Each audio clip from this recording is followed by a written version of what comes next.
Hey guys, a special hello to you guys that watch Game of Thrones. Yes, my people. And for those of you that don't, what exactly are you watching on your TV? What exactly is so important, that you are watching on your television? But moving on, today I'll be doing a couple of things that I noticed in episode one. So it's just kind of like a summary slash, I guess, my thoughts on Game of Thrones. So I hope you guys enjoy. Please, if you have not watched episode one, don't watch this because there are spoilers inside. I mean, what are you doing not watching episode one? Tomorrow is already the episode two. What will you say you are doing with your week? So I went to social media after and I noticed a lot of people were disappointed about the reunions. Come on, it's episode one, guys. What did you expect that they will start fighting Jack and Chan in episode one? They can't do that. The writers cannot do that to us. Episode one is always about like reunions and stuff like that. So I feel like people shouldn't be that disappointed. They can't get straight to the gist of the whole show. I get there was a lot of reunions, Jon and Arya, Jon and Bran, Jon and Sansa, Arya and Gendry. And the favorite one of them all, Jaime Lannister and Bran. that one was a gang gang. It was a gang gang one. Can we just acknowledge again and again how Lyanna Mormont's daughter goes? I mean, not that I would like to really have that kind of child as my daughter so that you will not be firing me with questions. But, see the way she talked to Jon Snow and said, we named you King of the North. Now I'm not sure what you are. How? Such an imprint on my personality, I felt very shocked for Jon Snow. Even Jon Snow was a little bit of shocked. Ha! Wow, that is all I have to say to that guy. Another thing was how Tyrion really believed that his sister Cersei would send her army to fight for them.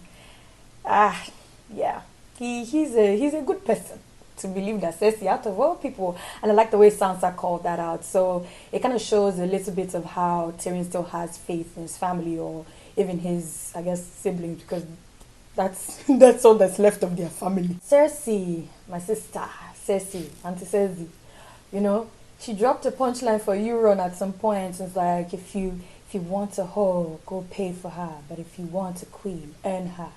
And I remember posting that on my Instagram story, and people were like, at the end of the day, she still smashed him. Let me tell you something. That is the definition of earning her. Let me just give you another angle. I'll give you another angle. That is earning her. So Euron was working for the queen, was earning her. That's what I read it as, okay? But aside that, Euron I feel like he's a very interesting person. So I feel like he pits Cersei's curiosity. So Cersei was like interested in him because, this is my type of evil. That's what Cersei was thinking. Please, I'm not looking for Euron types, okay? And also, my brothers, it just means be confident. Keep shooting that shot. Don't shoot it like a mad person do. Please, shoot it with aim. Because Euron was a very confident somebody. Be confident in shooting your shot. Don't shoot miscalculated shot, Joe. Please. Didn't go and shoot inside somebody's DM that did not concern you. But Euron kept on consistently and systematically, shooting his shots.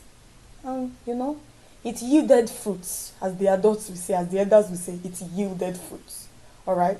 Another thing that we're looking at is when Sansa asked Jon Snow, did you bend the knee to save the North?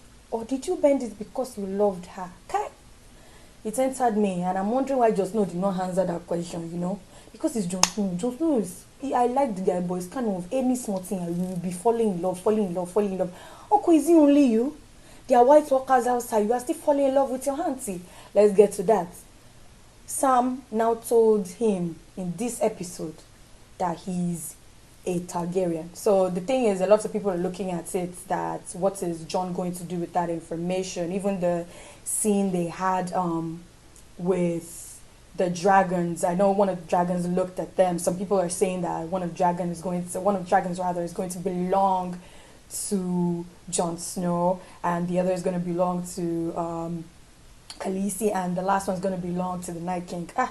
Keep on your theories, please. Let's wait and watch, okay?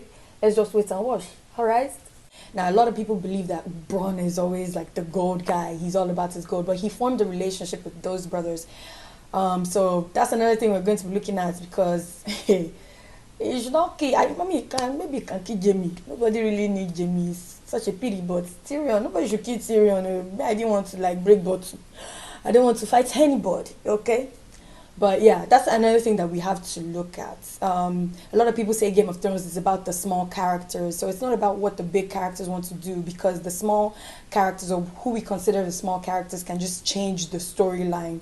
So it's a kind of thing if Bronn can change the storyline by either killing or not killing the Lannister brothers.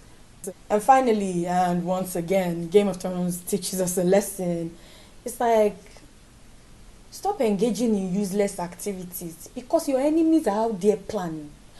You know, on the next week on Game of Thrones, we saw that, on the preview of the next episode, we saw that the Night King was already close by and they had to probably plan within the night the war against the dead.